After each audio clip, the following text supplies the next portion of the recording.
Salut chers abonnés, aujourd'hui nous sommes là pour discuter d'un autre sujet, toujours lié au trading, aux activités du trading. Parce que, comme vous le savez, cette chaîne elle est exclusivement dédiée au trading et aux activités liées au trading.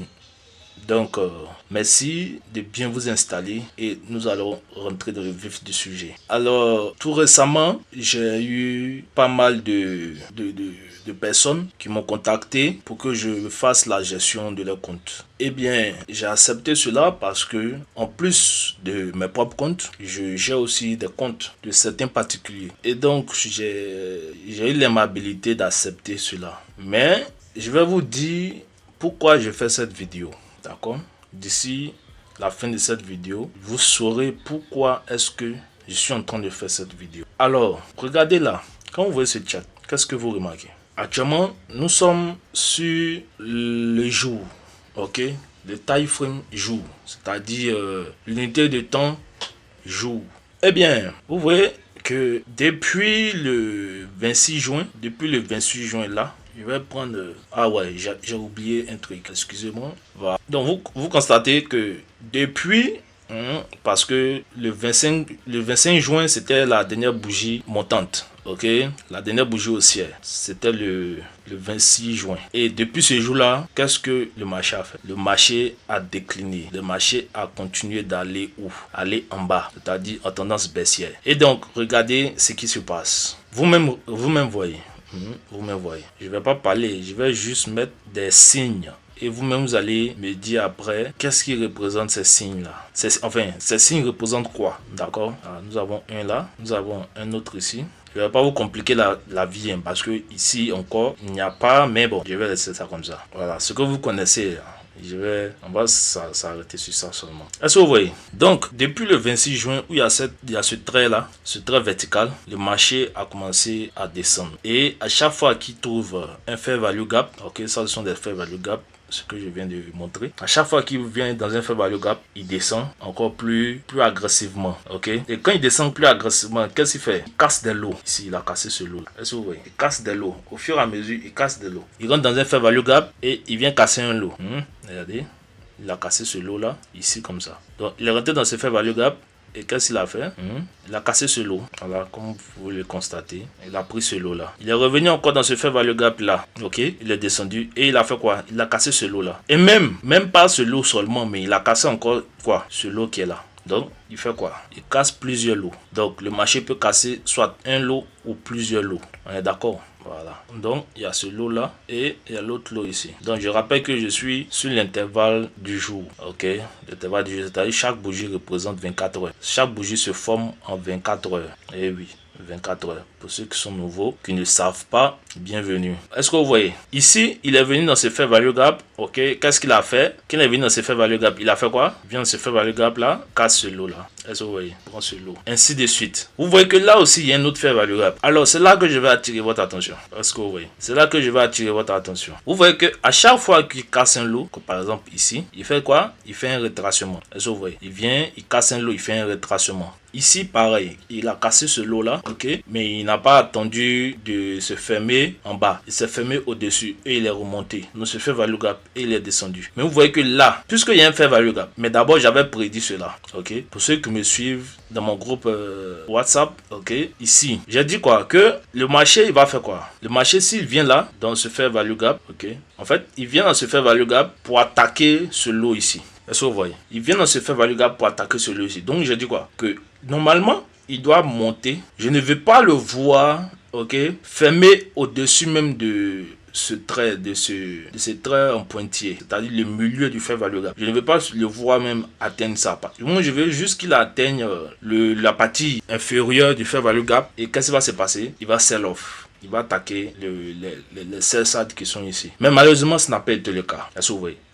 Et c'est là, je vais vous dire quoi? Que souvent, lorsque vous êtes dans le marché, vous ne pouvez pas contrôler le marché. Parce que c'est un algorithme qui est derrière ce que vous voyez là. C'est un mécanisme basé sur l'algorithme, ok, qui dirige le marché. Mais nous, qu'est-ce qu'on fait? Puisqu'on ne peut pas aller contre ça, alors il faudrait qu'on s'aligne avec eux. C'est-à-dire, il faudrait qu'on ait une méthode pour anticiper ce que l'algorithme veut faire. Est-ce que vous comprenez? Donc, j'en profite pour vous dire que le marché veut attaquer ici. Voilà, regardez bien. D'ici la semaine, je ne sais pas combien de temps ça va prendre, mais regardez bien là. Ok, voilà. Le marché attaque ici. Parce que ici, il y a la liquidité. Il y a les seuls stades de liquidité qui sont là. Donc, le marché, j'anticipe quoi?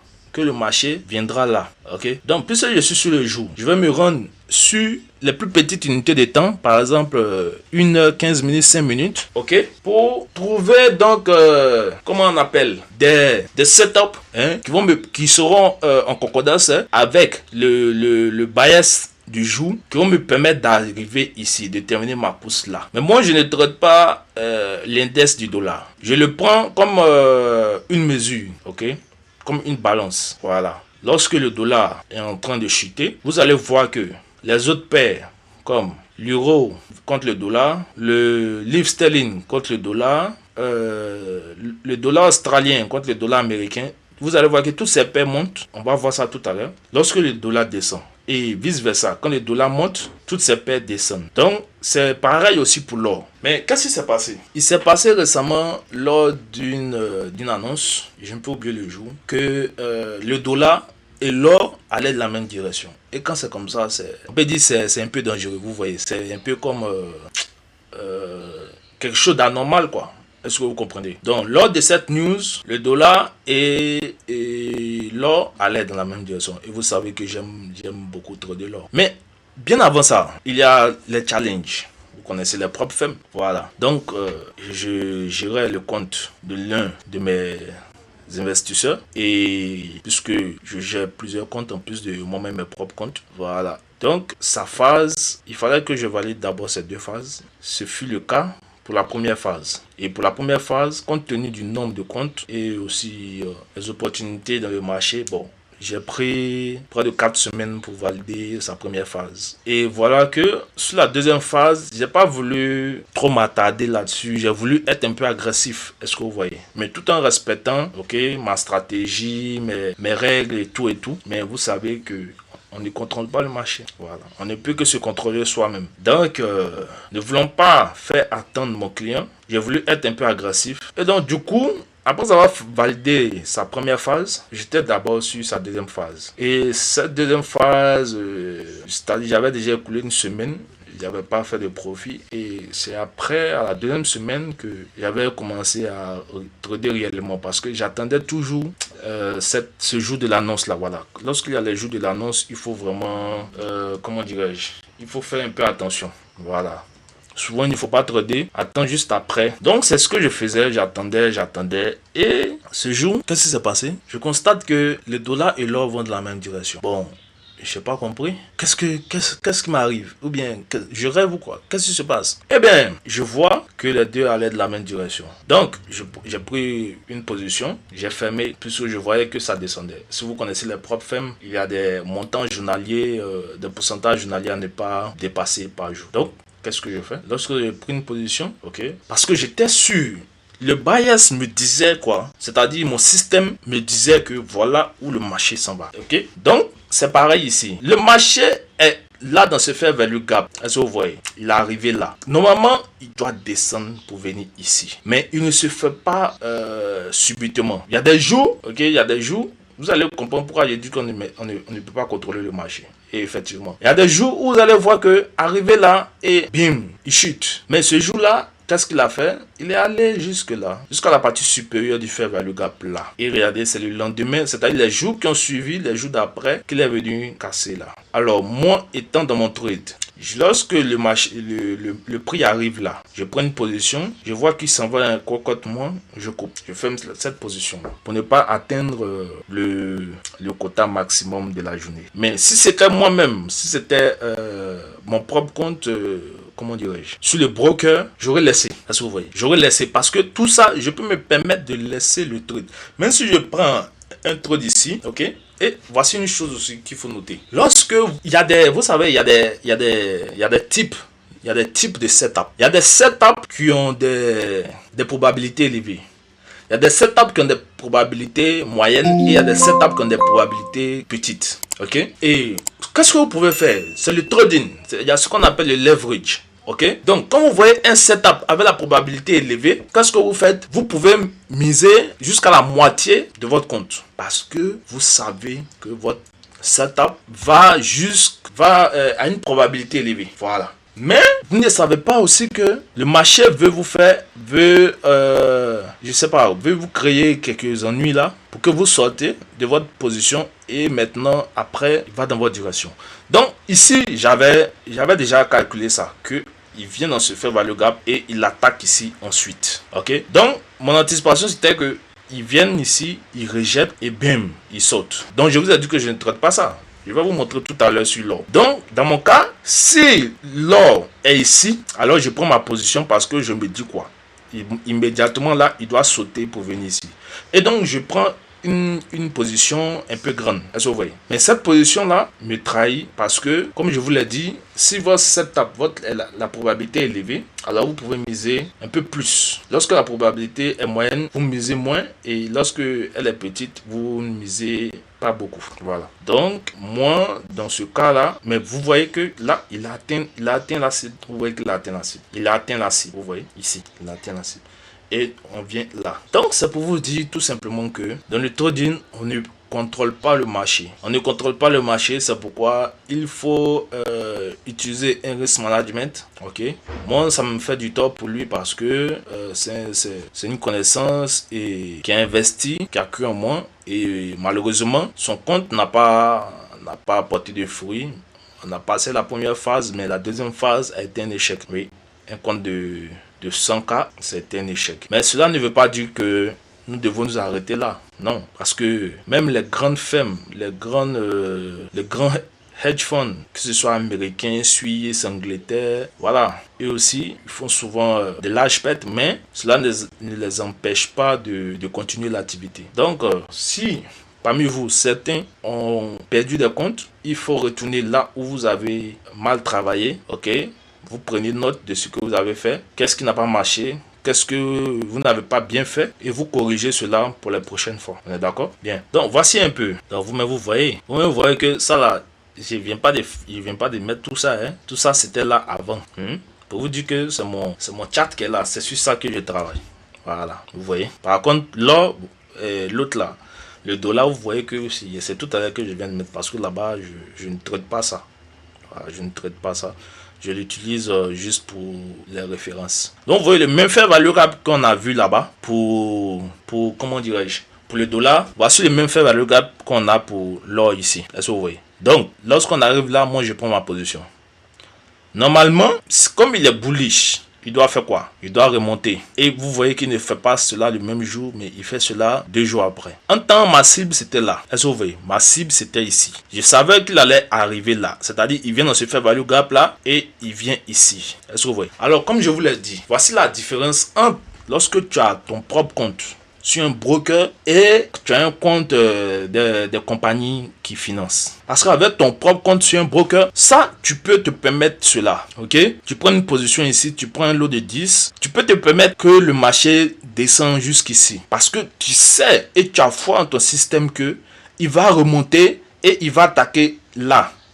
Parce que le dollar, lorsqu'on voit le dollar doit attaquer ici également. Donc, en fait, vous jugez entre les deux. Il faut avoir les deux graphiques. Vous comprenez? Voilà. Donc, avec un compte, avec l'argent sur mon propre broker, j'aurais laissé cette position-là. Je n'aurais pas fermé.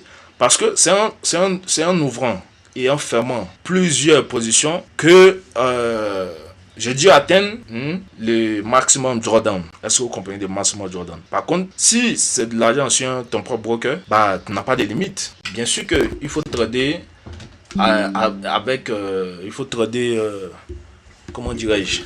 Il faut trader consciemment et faut gérer le risque. Faut savoir gérer le risque. D'accord? Mais moi, dans mon cas, comme je vous l'ai dit, si mon setup est un setup de 90% de succès, alors je peux même miser jusqu'à 40% de mon compte. Parce que je sais qu'il va me donner un grand return. Ok? Un grand return, c'est-à-dire un grand retour sur investissement. Parce que ça, c'est un investissement que vous faites. Vous comprenez? Voilà. Et ce sont des risques qu'on prend ici. Du moment où vous appuyez votre buy ou votre sell dans votre MetaTrader, que ce soit 4 ou 4, et 4 ou 5, vous prenez le risque. Même si votre lot est petit comme ça, c'est-à-dire un mini ou bien micro lot. Vous prenez toujours le risque. Donc voici un peu comment est-ce que j'ai perdu le compte de 100K. Ok, un compte de 100. Donc on va aller sur... Donc vous voyez un peu que ça reste tel. Hein. Vous voyez que vous allez voir que... Voilà, là comme ça. Nous sommes sur 5 minutes, mais je vais... Et sur 1 heure, mais je vais aller sur 15 minutes. Voilà ce que je vais vous montrer. Donc je vous ai montré quoi? Le fair value gap du jour. Et je vous ai dit encore que j'attendais que le marché aille où? Le marché attaque ici, ce point-là. Est-ce que vous voyez? J'attendais que le marché attaque ce point-là. Mais il n'a pas fait cela le même jour que j'ai pris le trade. Mais le bias était correct. Le bias est correct. Le setup est un bon setup. Mais la seule chose, c'est le temps. Ça veut dire que si j'avais attendu et que je ne m'étais pas forcé le jour de la news, peut-être que je n'aurais pas perdu ce compte.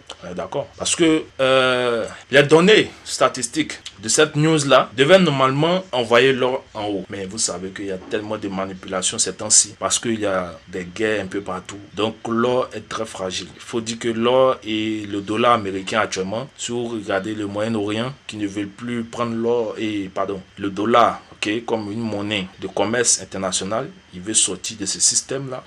Est-ce que vous voyez? Donc, même si les fondamentales, les données fondamentales qu'on donne là, souvent, je me demande, mais c'est juste de la manipulation en fait, ok? Parce que vous voyez, les données sont sur le site. Alors, qu'est-ce que moi j'utilise? J'utilise ce calendrier là.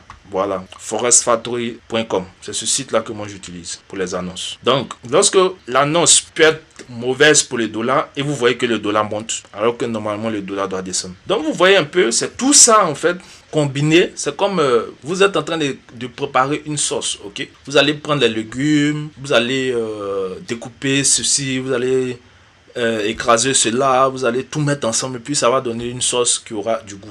C'est pareil, le trading, c'est comme ça. Donc, moi, je me dis que c'est ici qui vient, ok? Donc, une fois qu'on rentre dans ce carré vert là, ok, dans ce rectangle vert, bon, je prends déjà ma position, ok? Mais regardez là-bas, c'est la cible, n'est-ce pas? Je vous ai plusieurs fois répété ici. Donc, prendre la position là et jusqu'ici, il part, voilà, ici et bim, c'est l'annonce qui est là. Alors, comme vous le constatez, regardez, ce sont les mèches seulement que vous voyez. C'est vrai, il a dépassé. Parce que le fair value gap, je vous ai dit quoi? Il a 3 niveaux. Il a le volet supérieur, il a son milieu et le volet inférieur. Regardez, il arrive jusqu'au volet inférieur.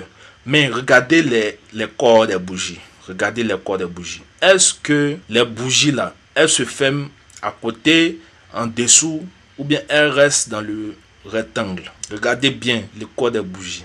Regardez bien le corps des bougies. Elle reste à l'intérieur. Ça, c'est un signe pour dire que ce marché-là n'est pas prêt pour descendre. Il veut monter. Je vais vous montrer la capture d'écran où j'ai pris que des bails. J'ai fait que des achats. Mais ces achats-là, pour respecter les règles de cette société, je fermais les positions à chaque fois pour éviter que le maximum, le pourcentage maximum du jour n'atteigne. Et c'est ce qui s'est passé. Parce qu'en ouvrant plusieurs positions, voilà, ouvrant plusieurs positions du bail. Mais regardez, ça veut dire que j'avais raison et mon système aussi avait raison. Mon système avait raison. Regardez comment les corps des bougies, regardez où ils se ferment. Regardez, se ferment à l'intérieur. Je vous ai dit que les mèches font les dégâts. Les mèches font les dégâts. C'est que les mèches qui font les dégâts. Les corps disent l'histoire qui se déroule. Les corps parlent et les mèches font les dégâts. Donc vous voyez qu'ils montent, ils reviennent là, ils consolident.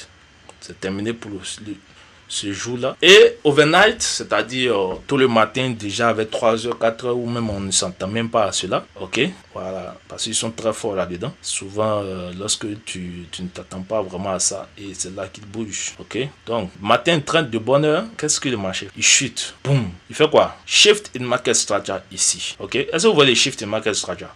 Attendez, je vais vous montrer. Ici, c'est quoi? C'est un haut. Shift in market structure. Regardez l'amplitude, regardez l'ampleur même qu'il utilise pour casser ce haut là. Et qu'est-ce qu'il fait? Regardez, 15 minutes fair value gap, n'est-ce pas? C'est bien un fair value gap qui est là. Mais sur quoi? Sur 15 minutes. Et il vient en même temps le 15 minutes fair value gap et en même temps le jour. Regardez la partie supérieure du jour. La partie supérieure du fair value gap du jour. Regardez comment il touche ça. Beautiful. Waouh, ça c'est super génial.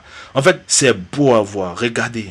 regardez, il vient là, il vient même pas toucher l'order block, parce que ça c'est, vous voyez ces 4 bougies là, forment un order block. Il vient même pas toucher l'order block. Il vient simplement dans quoi? Dans le fair value gap de 15 minutes, et il touche quoi? Il touche la partie supérieure de quoi? Du fair value gap du jour. Et regardez maintenant. Qu'est-ce qu'il va nous montrer? Regardez maintenant ce qu'il va nous montrer. Il va maintenant atteindre notre cible qu'on a vu derrière. Et je vous ai dit quoi? Que il faut noter, il faut bien regarder ici. Vous voyez 24,80, 25,00. Après 25,00, on a 25,20. Ok? On va arriver là-bas tout à l'heure. Ici, il passe, il monte. Un fair value gap ici. Et regardez, il touche quoi? Il touche 24,80. Tu prends un buy ici. Boum. Où ça? Tu prends ton TP là. Parce que c'est un high, c'est un haut. Et en même temps, c'est quoi? C'est 25,00. En même temps, c'est 25,00. Mais pendant ce temps, moi, je n'étais pas là. J'avais bougé un peu. Il a atteint quoi? 25,20. Donc, 24,80, 25. Je vous ai dit de noter ces chiffres-là. Je vous ai dit de les noter. 25,00 ou 24,00 ou 23,00. En tout cas, les deux premiers chiffres est suivi de 2 zéros. Donc, une fois qu'on est à 2 zéros, vous voyez qu'il y a 2 zéros qui sont après. Regardez les 20. C'est-à-dire, vous laissez maintenant les deux premiers chiffres. Ok, regardez 20 derrière. Après, vous regardez quoi? 50 derrière. Après, 80 derrière. Ainsi de suite. C'est pourquoi vous voyez tous ces roses. Vous voyez, c'est très rose. Et si vous étudiez price action, parce que ça, c'est le price action, j'utilise pas de... Vous voyez que c'est juste des traits, des rectangles que j'utilise. Mais à vrai dire, c'est pour vous montrer, c'est pour vous expliquer. Est-ce que vous voyez? À vrai dire, là, moi, j'utilise pas d'indicateur. Dans RSI, MACD, tout ça, non. Moi, les quoi, Bollinger Band, bien, Momentum, tous les indicateurs que vous connaissez, les IMA, les trucs là, moi, je n'utilise pas ça. Moi, c'est ça, c'est ma technique qui est là. Et je l'ai apprise de mon mentor, Ina ICT. Voilà, Inaseco Trader de Michael Hudson. Voilà, c'est à lui que je dois tous les crédits en fait. Voilà, parce que c'est sa méthode qu'il m'a enseigné, que je suis en train de répliquer. Et cette méthode, je ne dis pas qu'elle est 100% parfaite. C'est pas ce que je suis en train de dire. Mais je dis qu'elle est bien plus meilleure que certaines. Avec ça, j'ai pu être rentable. Voilà, avec cette méthode. Donc, vous voyez tous ces traits roses là, 23,00. 23,20, 23,50, 23,80, 24,00. Donc, et si vous partez étudier le prix, comment vous devez étudier le prix? C'est ça. Vous devez vous asseoir, passer du temps devant le chat et regarder comment le chat fonctionne. Où est-ce qu'il tourne? Quelles sont ces zones pivots? Où il tourne? Où est-ce qu'il commence à descendre? Où est-ce qu'il commence à monter? Ok? Et en conjonction avec ces niveaux-là, vous voyez, est-ce qu'il y a des fair value gap? Est-ce qu'il y a des sell side ou des buy side liquidity? Vous voyez? Donc, je vous ai montré quoi? Trois éléments. Sell side, buy side, liquidity. 2, fair value gap. 3, ces niveaux qui sont là. Avec un bon risk management, c'est fini. Vous êtes rentable. Donc, j'espère que cette vidéo vous a aidé et pourra vous aider dans votre compréhension du price action, dans votre compréhension du fonctionnement du marché. Comment est-ce que vous devez trader et lire le marché, lire le prix. Merci pour votre attention.